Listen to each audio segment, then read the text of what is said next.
Let's start off with Jimmy Crute versus Lionheart Anthony Smith, man. What I saw was a very impressive performance from both of these fighters. Literally, both fighters got their stock raised, even though one had to lose. Unfortunately, it's the way it goes. But Anthony Smith, man, he moves up to 35-16. Dude, this was his 51st career fight. And what I saw was a war of attrition. Am I right, AJ? We got Anthony Smith jabbing Jimmy Crute's face off, and Jimmy Crute just snapping those low leg kicks all day long. And is it not ironic that the very first calf kick or leg kick that Anthony Smith throws just completely gives Jimmy Crute drop foot, hits that perineal nerve, and it was basically game over from there. The man still wanted to fight, but the commission could not let it go on because you're sending a man out to his execution if you only give him 1 foot. So give me your thoughts on the fight, man.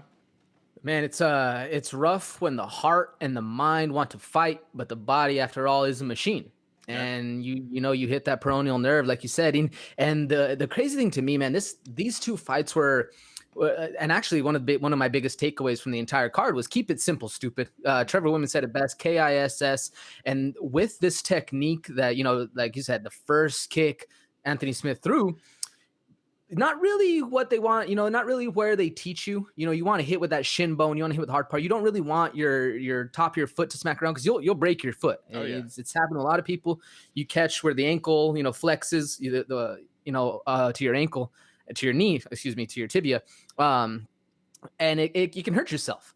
But we saw with how Smith was able to wrap around the top of his foot and hit both the tibial nerve and the peroneal nerve, and literally not only give Jimmy Crute drop foot, but also make his leg like what's the word I'm looking for? Like seize up where he was in a 90-degree bend basically the whole time while he was trying to wrestle. And then he had the drop foot on top of it, made for just the craziest like sprawling. You could even see at some points after he took down Smith, and then Smith got up and then he reshot on him. He reshot on him with 1 foot firmly planted flat and the other foot with a 4 foot down. It was crazy. And he was still able to spring off of that. It just showed how much of a heart Jimmy Crute has. And I hope they give him the rematch because this was a scrap, bro.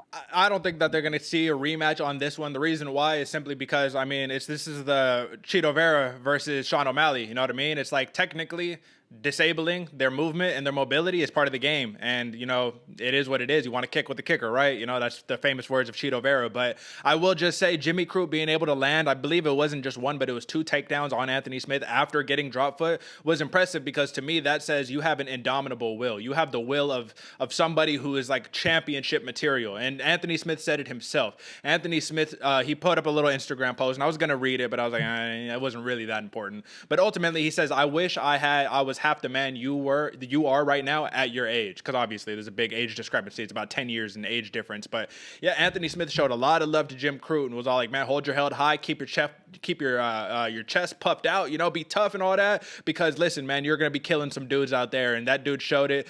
He just those Australians, man, those Aussies are tough.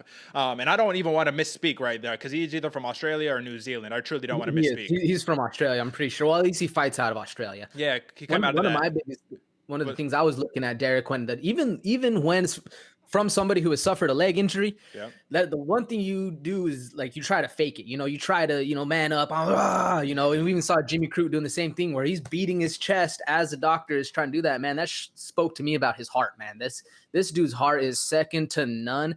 And the fact that he was still like dropping while beating his chest, trying to tell the doctor, like, no, let's fight. Like, bro, that right there made me a big fan of Jimmy Crute. That's what you want to see, man. Yeah, that was actually the worst part about it for me. It wasn't the initial just kind of like, oh, he can't use his leg. It was that he kept stepping down, putting full weight. This is a 200. He weighs in at 205. He's probably in there at 215, 220. This man is putting his full weight on an ankle and just spraining his ankle time after time after time after time. And now he probably has, I haven't seen the diagnosis yet because I don't think it's out there, but I think he's going to have actual knee injury after this, like ankle and knee injury after this. So it's a rough one for Jimmy Crute, but he's got a bright future ahead in terms of Anthony Lionheart Smith, man.